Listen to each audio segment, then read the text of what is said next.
je vous assure, je suis vraiment très très heureux d'être venu ici ce matin, puisque comme j'expliquais il y a un instant, cela correspond parfaitement à ce qu'on souhaite.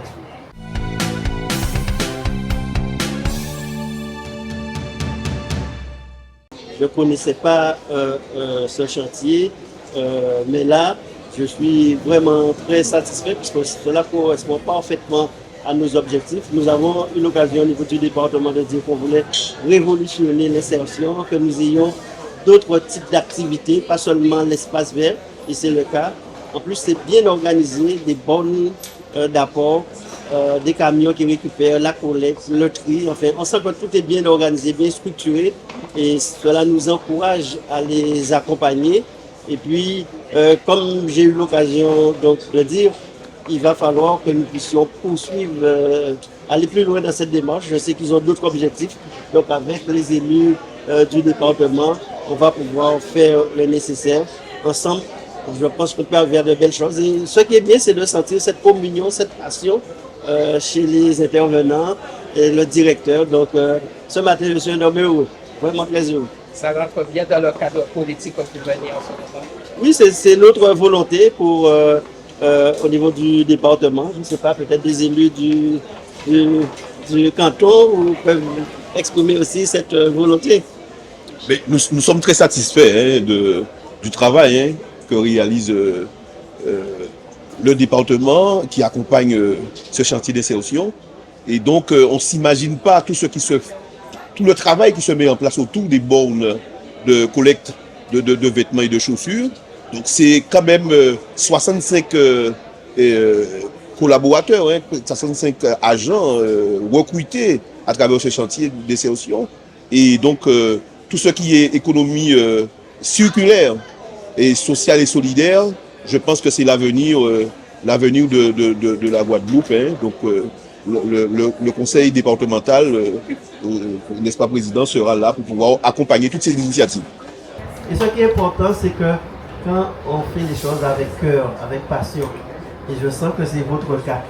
Et de toute manière, c'est un peu normal lorsqu'on voit un vêtement déjà abîmé ou des chaussures, on transforme cela, et peut-être demain on peut le voir dans les pieds de quelqu'un, donc on est tout content. En tout cas, merci. Merci. Je considère que c'est un cadeau que vous m'avez fait ce matin. Merci. Alors, je suis vraiment très satisfait et très enchanté de voir à quel point le président a été satisfait par notre travail. Et pour nous, c'est vraiment un honneur parce que le département nous a accompagnés dès le début. C'est grâce à l'accompagnement du département que nous avons trouvé la confiance pour pouvoir avancer sur nos projets et tous les travaux de démarrage de ce chantier.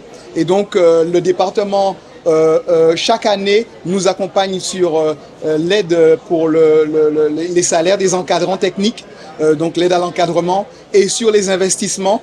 Chaque année, il y a une part des investissements sur lesquels le département intervient. Donc, de voir la satisfaction du président aujourd'hui, pour nous, c'est vraiment encourageant pour l'avenir, et il s'est engagé avec nous sur nos prochains projets pour vraiment nous accompagner, et ça, c'est vraiment encourageant, quoi. Alors, Guadeloupe Recyclerie Solidaire est une association loi 1901 qui existe depuis 2020, et nous avons commencé à porter ce chantier d'insertion et amplifier cette activité en 2022. Mais depuis 2019, nous avions déjà démarré le projet. Et donc, en fin 2022, nous avons commencé à poser les bornes de collecte. Nous avons reçu nos premières bornes et nous avons commencé à collecter les vêtements en masse au travers de collectes événementielles et au travers des bornes et au travers de dons, puisqu'il y a aussi les apports volontaires où les gens apportent à domicile. On fait des collectes à domicile et les gens apportent aussi leurs vêtements et leurs dons. Donc, le conseil départemental a missionné la CIMAC pour l'accompagner dans la construction et l'écriture du projet de maison de handicap et de l'autonomie. Donc, le président Guy Losbar avait une volonté forte effectivement de créer un lieu unique dans lequel on va trouver à accueillir et à orienter donc les personnes en situation de handicap et d'autonomie. Donc on a réalisé auprès d'associations, des usagers, des services, une large concertation en fait, première phase qui a permis de recueillir les besoins. Et sur cette base, donc, on a missionné un programmiste pour traduire dans un programme les différents besoins et construire autour de ces besoins donc cette maison du handicap et de l'autonomie. La ville des Abîmes s'enorgueillit d'avoir pu aujourd'hui, en la présence du président Losbar du département, signer avec cette institution un contrat pays pour plusieurs années où le département va apporter presque de 10 millions d'euros sur nos financements, sur nos besoins en financement pour bon nombre de projets dans tous les domaines. Les solidarités, évidemment, les conditions féminines, la petite enfance, la famille, l'aménagement du territoire, la renaturation du centre-bourg, la transition écologique et j'en passe. Alors le sport, la culture, donc on se réjouit de cela, on avait besoin de ce coup de pouce, ce gros coup de pouce du département, on va pouvoir aller plus vite dans nos projets, dans le cadre de notre plan pluriannuel d'investissement et même en fonctionnement, quelques subventionnements également. Voilà, alors merci au président Losbar, merci à toute son équipe, félicitations aux équipes élues et cadres de la ville des Abîmes pour avoir construit ce beau projet partenarial exemplaire. Donc nous, on a voulu contractualiser nos engagements avec les différentes villes de la Guadeloupe, puisque trop souvent, cela se fait par rapport des différents projets, mais nous sommes dans une démarche de planification et de programmation sur l'ensemble du territoire. Donc il faut faire l'inventaire des différents projets et que nous puissions nous engager et quel type d'accompagnement que nous pouvons donner. En plus, il y a différents domaines, nous devrions déterminer des priorités, si c'est la solidarité, le sport, l'aménagement, la culture.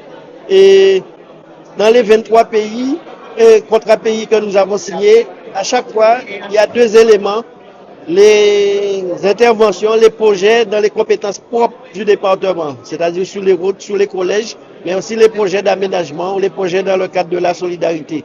Deuxième élément, ce sont l'accompagnement sur les différents projets de la ville. Ici, aux Abîmes, nous avons signé un contrat de pays aujourd'hui qui va concerner à peu près 63 millions d'investissements. C'est 43 projets que nous accompagnons pour la ville des Abîmes. Mais indépendamment de ces projets, il y a aussi le fait que sur nos compétences propres, nous intervenons.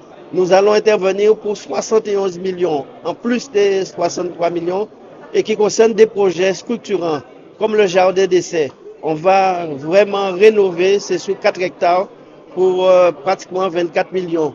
Nous allons également construire la maison de l'autonomie et de l'handicap, ici aux Abîmes. Le boulevard Saint-Éloi également. Le gymnase, et puis je pourrais citer beaucoup d'autres projets en ce sens. Et je suis vraiment très satisfait. Ce sera un aménagement très important, un accompagnement fort pour la ville. Mais ma plus grande satisfaction, c'est qu'au début de cette journée, j'ai rencontré dans le domaine d'insertion des initiatives très pertinentes, très inspirantes, notamment pour la collecte des vêtements, des chaussures qui sont transformés et qui emploient pratiquement 65 personnes. Et je me suis engagé à les accompagner fortement.